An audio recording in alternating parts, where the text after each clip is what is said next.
প্রতিদিন ভাবেন আজ আর লেট হবে না, কিন্তু তারপরও লেট হয়ে যায়। একবার ভাবুন তো, আপনার সময়টাই যদি ঠিক না থাকে তাহলে লাইফে এগোবেন কিভাবে?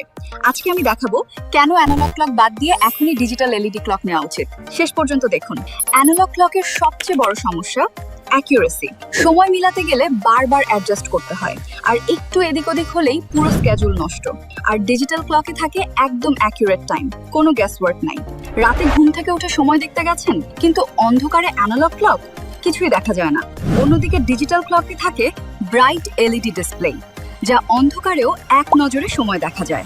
অ্যানালগ ক্লক ব্যাটারি শেষ হলে থেমে যায়, আর আপনি বুঝতেই পারেন না কখন বন্ধ হয়েছে। আর ডিজিটাল ক্লক যেহেতু বিদ্যুতের পাওয়ারে চলে, সো বারবার ব্যাটারি চেঞ্জ ও টাইম সেট করার কোনো প্রয়োজন নেই। ডিজিটাল ক্লক থাকে alarm, timer, temperature, night light, brightness control সহ নানান ফিচার, যার কোনোটি অ্যানালগ ক্লকে নেই। তাই দেরি না করে এখনই অ্যানালগ ছাড়ুন, আপগ্রেড হন ডিজিটাল ক্লকে। কারণ টাইম ঠিক থাকলে লাইফও ঠিক চলে। ডিজিটাল ক্লক নিতে এখনই অর্ডার নাও বাটনে ক্লিক করুন, অথবা ভিজিট করুন আমাদের ওয়েবসাইট elitetimebd.com।